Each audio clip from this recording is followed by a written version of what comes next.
All right, what's happening, y'all? It's your boy Rico from Street Scores coming with a quick Rico report.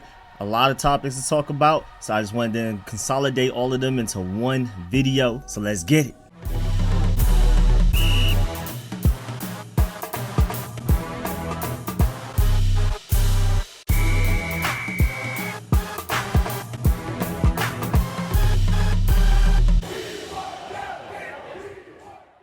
Alright, so first of all, Alex Smith is officially retired. Shouts out to Alex Smith, man. We really appreciate everything that you did. I was hoping that you retired, man. You really have nothing left to prove. To come back from an injury like that, to even just play a snap was amazing. But then you helped us win that ugly division last year. I mean, honestly, you have nothing to prove by playing for another team. And it's crazy because it was reported that other teams wanted him, so it's not like he didn't have other options, but he finally decided to just settle down. And when I heard he was retiring, I immediately thought about how his wife was in the stands that first game he played against the Rams, where it was just killing her. I mean, she was dying inside and outside watching him play that game. And I'm pretty sure, I mean, she did everything she could to help convince him to retire. I'm pretty sure a lot of it was also on him. And football, once it's gone, it's gone. You don't really get it back. You just don't normally make Brett Favre comebacks like way later into your career and things like that. Like, it's a small portion of your life, and I understand trying to enjoy it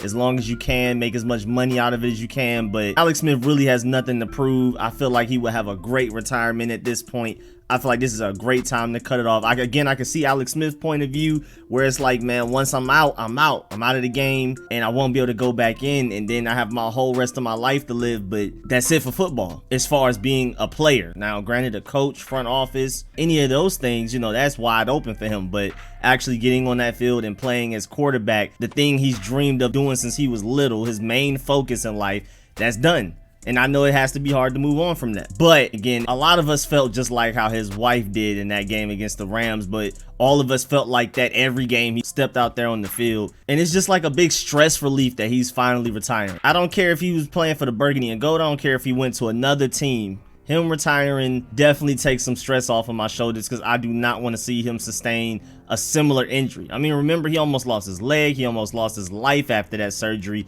And once you have an injury like that, and you saw him against the Eagles, that final game of the season, he just wasn't mobile enough to do anything. He was not the old Alex Smith, so he was at further risks to re-injure that same leg or injure the other one severely. So I feel like it was just time to hang up the cleats. So Alex Smith, we appreciate everything that you did, man. Again, I know it takes a lot of mental and emotional strength to finally just put the cleats up. Man, I fully understand. But I feel like you made the right decision. I feel like you made a great decision. Again, you have nothing to prove to anybody. Your story is inspirational across any platform, not even just football, not even just sports, but anything. Anybody that needs some type of inspiration to do what you feel like you can't do, Alex Smith's story is definitely one of those go-to stories. And whoever that was that voted for Big Ben, I believe, or something, that's still ridiculous. Alex Smith should have been the unanimous comeback player of the year. It was too obvious. I honestly feel like the award could be renamed after Alex Smith, because we've just never seen somebody do what he did. Did he come back and play at a very high level? No, but he did something that I can't remember any other human doing before, which is a huge achievement in itself. Moving on, Washington has waived running back Bryce Love, and this one hurt me a little, man. I was really excited to see what he could do, and he made it past those first cuts, but it seems that Washington just doesn't feel like dealing with his injury problem right now. And it's not even like he's necessarily injury prone. He's just been injury riddled, and we haven't even seen him recover. It's not like he's recovered and he just keeps getting hurt and keeps getting hurt. It's been more so a thing like he just hasn't fully recovered. And it's crazy because last offseason, during that pandemic training camp where everything was very limited, Ron Rivera spoke about at times that he looked like the most explosive running back we have. Even when Adrian Peterson was there, Antonio Gibson, as good as he looks, J.D. McKissick. He said that Bryce Love sometimes looked like our most explosive back. So the talent is there, the potential is there, but I understand that they're just tired of dealing with this injury situation. Even though it's weird, I mean, I feel like when in doubt, hold them until at least training camp. And when you have to go down to the 90-man rosters and things like that, I say hold them at least and give them a shot then. I'm not exactly sure why we released them before the draft, but that does mean that we have a slightly bigger running back need. It's still not tight end 2. It's still not another corner. It's definitely not linebacker. It's not maybe even offensive line. It's not future quarterback. But right now it's just Antonio Gibson, J.D. McKissic, and Lamar Miller, and nobody's really expecting Lamar Miller to contribute a lot. And Peyton Barber is that bruiser, short yardage, 3rd and 1, 4th and 1 type of running back that we need, and we still technically have him. But I can still see Washington feeling like they need to upgrade the running back position. The fact that we even brought in a Lamar Miller while Peyton Barber is still here lets you know how they feel about Peyton Barber. But with Antonio Gibson being an every down back, with J.D. McKissic being a great 3rd down back, I really just feel like we need to upgrade that bruiser position. Again, we have Peyton Barber, but the fact that they're bringing in more running backs just shows that they're not entirely too confident in Peyton Barber. But they did release Bryce Love, so they're either gonna get a guy late in the draft or an undrafted free agent, just like how the Jags got James Robinson as an undrafted free agent last year, and he looked like one of the better running backs in the NFL. Or they're expecting somebody like a Peyton Barber or Lamar Miller to step up big or something. So we'll see. We'll have to monitor that situation. Again, I don't feel like it's a big enough need to address it within the first 5 rounds, but who knows, if some really good to great running back talent somehow slides that far, because it's by far the most devalued position in the NFL, then I can see them pulling the trigger then. But I feel like they may just wait to bring in some undrafted free agents and see what happens. Again, I still think it's weird to just not even give Bryce Love until training camp, because you're allowed to have 90 men on the team, and I just don't really see there being 90 men with more potential at their positions than a Bryce Love. I mean, you can't forget that this guy ran for 2,000 yards at Stanford before he sustained that serious injury. And granted, we got him in the 4th round, but the only reason we got him in the 4th round was because of that injury. He would have been a top 10 pick that year if he never got that injury, but at the same time, he would have never ended up on our team. So I'm not entirely too confident if Bryce Love will end up on another team and end up balling, but if it happens, I wouldn't be surprised, because the talent is there. Who knows if his talent would have translated to the NFL as well as Christian McCaffrey's, but at Stanford, he was a better running back than Christian McCaffrey was at Stanford. I mean, the stats speak for themselves, especially as an in-between the tacklers run. I'm not comparing him to Barry Sanders, but that's his play style, where he's kind of a smaller, shiftier guy,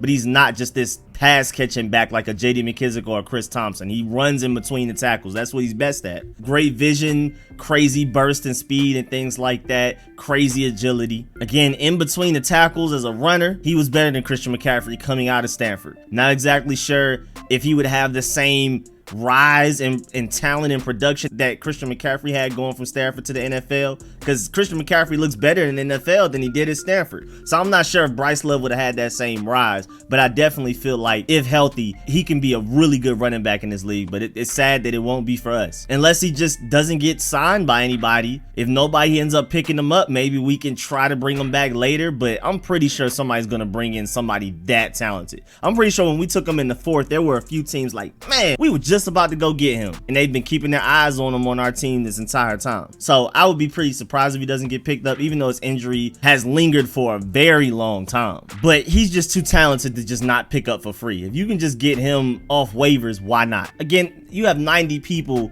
on your roster until you have to cut it down to 53. I feel like Bryce Love could easily have a spot on any team in their 90-man rosters. Anybody. Don't care how good your running back position is. Even the Saints with Alvin Kamara, the Vikings with Dalvin Cook, the Titans with Derrick Henry. You can't tell me that Bryce Love doesn't belong on at least a 90-man roster, at least to get a chance. So, I mean, as you can see, I disagree with this decision, but I can understand it because they're just ready to move on and focus on the future rather than guys that have been problems in the past and may continue bringing those problems into the present. The same problems. It'd be different if it may be like a different one. Like if he recovered from his initial injury and then he sustained something random like a hand injury, but it's that same severe leg injury that he sustained in college that's been bothering him up to this point. And I'm assuming the day that they waived him, today, they went and actually got a good look at him. They saw him maybe run or something and was like, nah, this ain't it. Something like that. I refuse to believe they just woke up one day and was like, man, we don't feel like dealing with this anymore.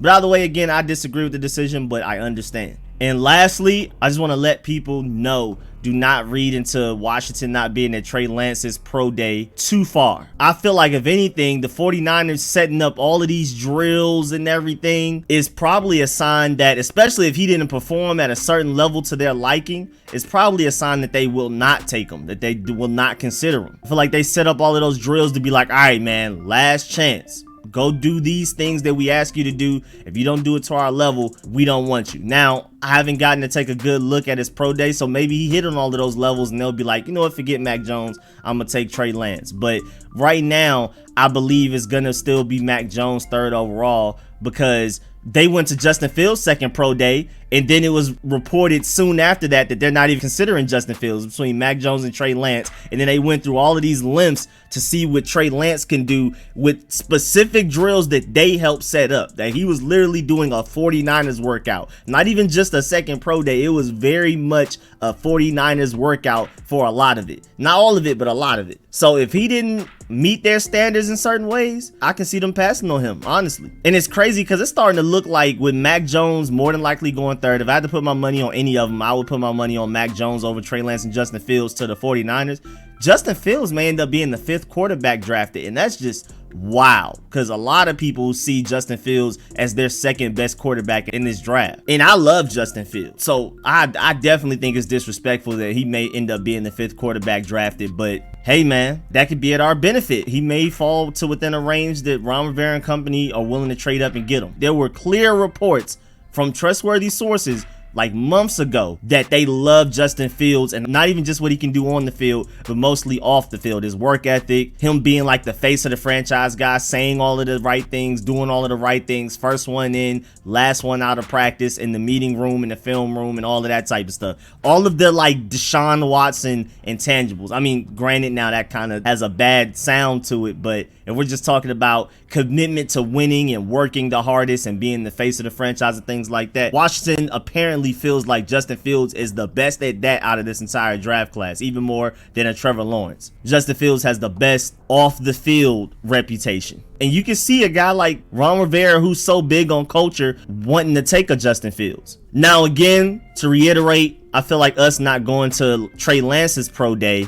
does not mean we don't want him. I feel like they saw everything they wanted at that first one. We took everybody we could. The maximum amount of people you could take is 3. We took Scott Turner, Martin Mayhew, and somebody else, but I can't remember exactly who it was. But like, we were fully invested in his first one, and then he had a really good pro day, and I'm pretty sure they were like, well, that's it. And also, I mean, going to his 2nd pro day may make you look a little bit more hungry to draft him, more desperate. So maybe not going makes it seem like, okay, maybe the Burgundy and Gold aren't interested to other teams. Because if we look desperate and look like we really wanted him while we're at pick 19, us trying to trade up to get him, teams will probably tax us more, knowing that that's who we clearly wanted. But if it's up in the air that we're interested in Lance, Fields, Micah Parsons, all kinds of guys, Darisaw, all kinds of tackles, linebackers, with us trading up, teams wouldn't be able to know exactly what we're trying to get and end up asking for more value as a result. So again, don't read into us not being at Trey Lance's 2nd pro day. I honestly just feel like they saw everything they needed to see at the first one, and it just wasn't worth going to the 2nd one and possibly telegraphing teams like, man, we really want this guy. It's just not smart. Plus, I like the fact that Martin Mayhew said that he particularly is wary of guys that don't have a lot of college experience under their belt. I could be wrong. I could be completely wrong on all of this, but I honestly feel like they're just making what they want to do with that 19th pick, whether it take somebody there, trade up, trade back. They want it to be as wide open and as ambiguous as possible. And that's smart. That's what you want your front office to do. As much as I want Trey Lance, I do not want them coming out and saying out loud that we want Trey Lance, because that's only going to make things harder for us to go get a Trey Lance. Again, don't read into us not going into his 2nd pro day, because the 49ers went to Justin Fields' pro day the 2nd time and literally canceled him off of their big board after that one. And he didn't even have a bad pro day. He had a great 2nd pro day, but it just wasn't what they wanted. They wanted to make, I think they're doing their due diligence, and they're going to each of these pro days like, all right, man, we just got to make sure, like, before we pass on you, we got to know we don't want you. And it seems like they're really wanting the Mac Jones. And again, I wouldn't be surprised at the Mac Jones theory, because first of all, people really close to them agree that Mac Jones is the best fit for his offense, because Kyle Shanahan is a genius. He knows he's a genius. He doesn't feel like he needs a quarterback that's gonna have to have like the greatest arm in the world, the greatest mobility and things like that. He feels like his offensive scheme and game planning and strategy is good enough to win the Super Bowl. I mean, he made it to the Super Bowl with a Jimmy G. And honestly, even though I think Jimmy G isn't a good quarterback, if he's healthy, they're not out here just winning 4 games, winning 7 games in a season. Like CJ Beathard and those other guys were just that bad. And I feel like Mac Jones is going to end up being better than Jimmy Garoppolo, maybe even day one. So I feel like they're looking at Mac Jones. First of all, emphasis on day one. He can contribute very early. They feel like they have a roster they can win right now. So get a Mac Jones who you know for a fact can win day one, rather than a Justin Fields or a Trey Lance who you could argue they need to sit for a year. Even though with their ability to run, you can win games with those guys literally week one if you want to, if your offense is predicated on the run game, especially the run out of the quarterback. We saw Josh Allen do it. Josh Allen was one of the least accurate quarterbacks I've ever seen at the NFL level, but the Bills were still winning games because their defense was good. They had a good run game, and Josh Allen was a big part of that run game, and then he had an arm to make teams pay whenever they ran play action. And I feel like a really close comp to Justin Fields is a Justin Herbert. Honestly, just by even the offenses they ran in college with them throwing deep all of the time. And I feel like it's more of an offensive coordinator thing than a fault to the quarterback. I feel like that's just what the offensive coordinators asked them to do. And I just feel like Justin Fields is basically just a faster Justin Herbert. I think him and Trey Lance could honestly play day one if they needed to. But with the 3rd overall pick, I can see them wanting to go with the safer guy in Mac Jones. So, I mean, I gave y'all all of the reasons why I feel like Justin Fields and Trey Lance would be a good pick at 3. But if you're just looking at the logic of it all, it just seems like Mac Jones is destined to go there. Plus, with these rumors of Mac Jones going there very close to the draft, the same exact thing happened with Baker Mayfield being rumored to go number 1 overall like a week or 2 before the draft hit. And everybody was like, nah, no way. That's impossible. There's no way he's going to be the first one to go. And everybody was just like, man, it's just rumors before the draft. But it just seems like rumors that have enough steam, enough smoke behind them, and it first starts up like a week or 2 before the draft, tend to end up being the reality. So again, I would not be surprised if Mac Jones goes number 3 overall. I feel like if I'm the 49ers, I want Trey Lance and Justin Fields, obviously, because at the end of the day, if Jimmy Garoppolo's healthy, they can at least compete. I don't like Jimmy Garoppolo, but the reason they've been having the picks they've been having in the draft is because Jimmy G can't stay healthy. That's his biggest flaw, really. So I could see the 49ers taking a Lance or Justin Fields and maybe not starting them immediately, but Chris Sims, who's very close to Kyle Shanahan, I mean, they're like best buddies off of the field and things like that. He's one of the main people saying that Mac Jones will go to the 49ers. I believe him. I heard reports that Kyle Shanahan loves Mac Jones, but the GM doesn't. The GM prefers a Trey Lance or a Justin Fields. So we're going to see which one matters the most. I feel like when in doubt, Kyle Shanahan would win that battle, but we'll see. Again, don't read too far into us not going to Trey Lance's second pro day and the 49ers going to it and setting up all of these drills. Again, I reiterate, may be wrong on everything, may be wrong about some of this, but we'll see. That's just my take on the whole situation. But yeah, man, that's the end of this video. Please like this video if you liked it. If you learned anything, please subscribe. If you haven't, hit the bell next to the subscription button so you get a notification every time I release an informative and opinionated video like this one.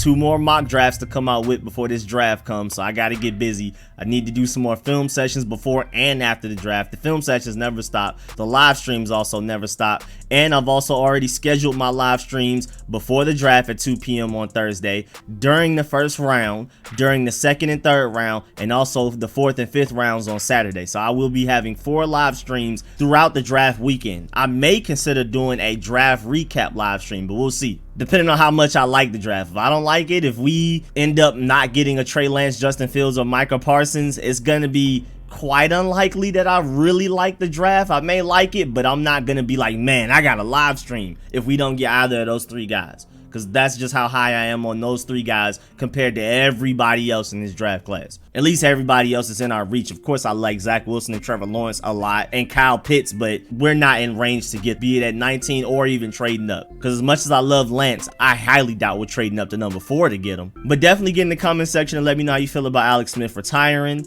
Washington waiving Bryce Love, and us not going to Trey Lance's second pro day. Definitely get in the comment section and let me know how you feel about all of these topics. And as always, man, I really appreciate all of the support, man. Everybody that pulls up to every video and live stream, leaves a like, shares it out to other people so that we can add more members to the Street Scores family. We're on our way to 9K, then 10K right afterwards. Big shouts out to everybody that donates to the channel, man. I really appreciate y'all. And huge shout out to all of my sponsors, especially my Pro Bowl sponsors whose name you see scrolling on the screen right now, man. Really appreciate all y'all. I'll catch y'all later. I'm out.